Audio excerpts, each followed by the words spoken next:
अस्सलाम वालेकुम दोस्तों, मैं हूं शौकत ज़रदारी और इस वक्त आप मुझे फेसबुक पर लाइव देख रहे हैं और लाइव के बाद ये वीडियो हमारे सिंध पोस्ट के यूट्यूब पर भी दस्तयाब होगी।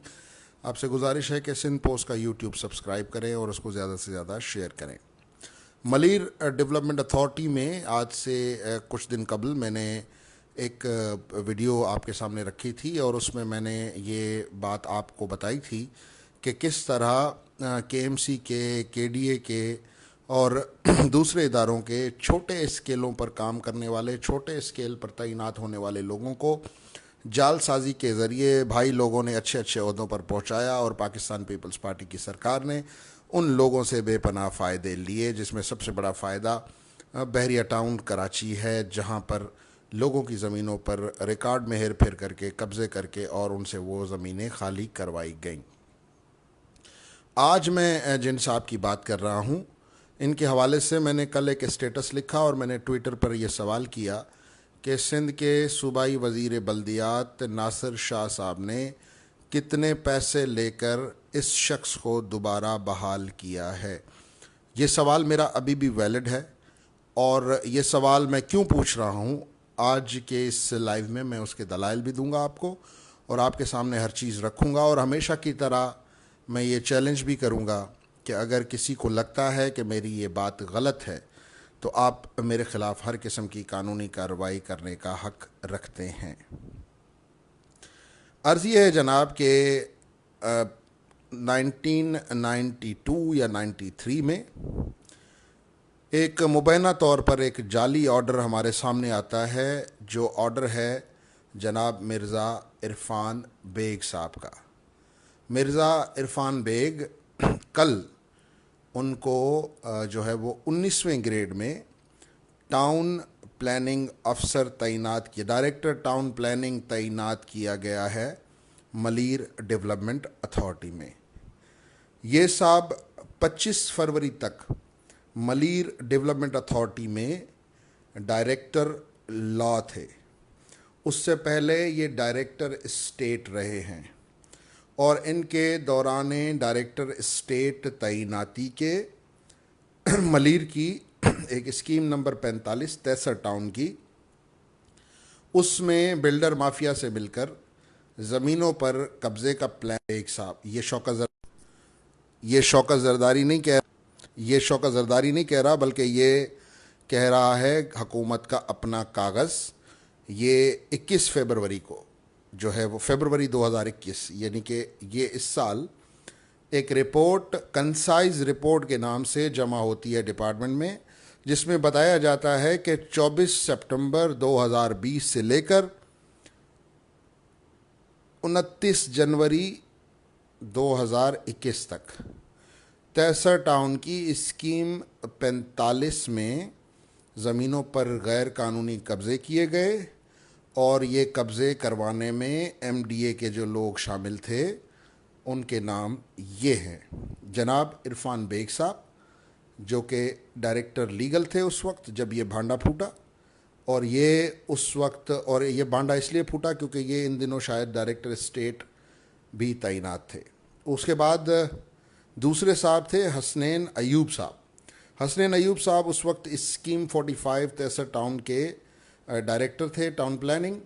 उसके बाद ज़ीशान साहब जो थे वो 63 टाउन के एग्जेक्टिव इंजीनियर थे, और लईक अहमद साहब जो कि डायरेक्टर थे एंटी इंक्रोचमेंट के, और उन्होंने ही रास्ता बना के दिया सरकारी ज़मीन पर इंक्रोचमेंट का। ये शौकत ज़रदारी नहीं कहता, ये डिपार्टमेंट की अपनी इन्वेस्टिगेशन इंक्वायरी रिपोर्ट कहती है। इस रिपोर्ट के बाद 25 फरवरी 2021 को इन तमाम लोगों को सस्पेंड कर दिया गया कि जी आपके ऊपर ये इल्ज़ाम था, हमने इंक्वायरी की, इंक्वायरी रिपोर्ट में ये जाहिर हुआ, इसलिए जब तक आपके ख़िलाफ़ करार वाकई कार्रवाई नहीं होती तब तक आप सस्पेंड रहेंगे। कल फिर आपके सामने एक लेटर आया जिसमें जनाब इरफ़ान बेग साहब, जिनको बिल्डर माफिया के साथ मिलकर कब्ज़ों के इल्ज़ाम में सस्पेंड किया गया, उनको कल फिर बहाल कर दिया गया। 25 फरवरी को सस्पेंड हुए और 18 जून को बहाल हो गए। ये समझा गया कि लोग भूल गए हैं, ये समझा गया कि सहाफ़ी भूल गए हैं कि ये बंदा जो कि मलीर की ज़मीनों पर कब्ज़े में मुलविस है, और मैंने बताया भी आपको कि ये 5 ग्रेड का junior clerk DMC south Karachi का, और ये सब वज़ीर बल्दियात को पता है। मैं इल्ज़ाम नहीं लगाना चाह रहा नासिर शाह पर, लेकिन ये वो वजूहात हैं जिसकी बिना पर मैंने नासिर शाह साहब के हवाले से सवाल पूछा कि शाह साहब बताएं कि कितने पैसे लिए। क्यों? क्योंकि ये इंक्वायरी रिपोर्ट वहाँ पे मौजूद थी, इसकी क्लियरेंस रिपोर्ट कहाँ है? अगर क्लियर किया गया इन लोगों को तो वो फिर उसके शवाहिद कहाँ हैं जिनकी बुनियाद पर इनको क्लियर किया गया है? क्या ये सारा जो scheme 45 town Malir development authority के अंडर जो आता है, क्या उसमें होने वाले कब्ज़े नहीं हुए? अगर कब्ज़े नहीं हुए तो फिर ये इंक्वायरी रिपोर्ट क्यों कहती है कि ये अफसरान कब्ज़ों में मुलविस है? अगर ये रिपोर्ट गलत है तो ये रिपोर्ट बनाने वालों के ख़िलाफ़ आपने क्या कार्रवाई की? तो इसलिए नासिर शाह साहब, सिंध के लोग ऑलरेडी बड़े गुस्से में हैं, बड़े तपे हुए हैं बैरिया टाउन को लेके, और जितनी भी ज़मीनों पे कब्ज़े हो रहे हैं।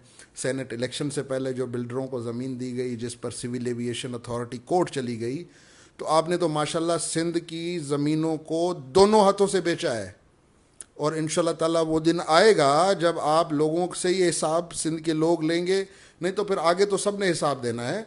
तो इसलिए अब सिंध के अवाम को बताएं, आप आएँ मीडिया पे बताएं कि शौकत ज़रदारी ने ये जितना भी इस इरफान बेग का शजरा यहाँ पे बताया है वो गलत है, और उसको साबित करें कि मेरी ये सारी बातें 5वें ग्रेड का जूनियर क्लर्क का फेक अपॉइंटमेंट, वो फेक मैं इसलिए कह रहा हूँ कि उसकी तस्दीक नहीं हो रही है।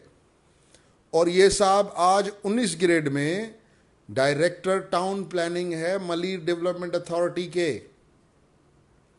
जी हाँ, ये वही मलीर डेवलपमेंट अथॉरिटी है जो लोगों के घरों पे बिल्डोज़र चला रही थी मलिक रियाज की वाठागिरी में। तो इसलिए ये एक अहम इंफॉर्मेशन मैंने आपके साथ दी, और मैं ज़ाती तौर पर कह सकता हूँ कि नासिर शाह ने इस बंदे को वहाँ पे वापस लगवा कर सिंध दुश्मनी की है। जो शजरा मैंने बताया, या तो मुझे आप गलत साबित करें या फिर मेरी इस बात से इत्तेफाक करें कि नासिर शाह ने इरफान बेग जैसे लैंड माफिया के बंदे को वापस एमडीए में लगाकर सिंध दुश्मनी की है। और माजी में जिस तरह इनके ऊपर सिंध दुश्मनी के तमगाद लगे हुए हैं, ये एक और तमगा उनके जो है वो कॉलर पर, उनके शोल्डर पर ये लग चुका है। और उम्मीद है कि इस तमगे को ये तमगा नहीं समझेंगे, बल्कि जो हकायक हैं, जो सच की बुनियाद पर जो हकायक हैं, मैं झूठा हूँ तो झूठा साबित करें, आप सच्चे हैं आप अपने आप को सच्चा साबित करें, लेकिन अगर मैं सही कह रहा हूँ तो ये सिंध दुश्मनी से आप ज़रा रिवर्स गियर लगाएं, और जो जेन्युइन, जो डिज़र्विंग लोग हैं, जो वाकई में जेन्युइन काम करते हैं, आप उनको वहाँ लगाएं। कोई इस पर एतराज़ नहीं करेगा। मुझे दीजिए इजाज़त। अगर वीडियो पसंद आए तो शेयर करें, कम से कम नासिर शाह साहब तक ये वीडियो ज़रूर पहुँचाएँ। बहुत शुक्रिया।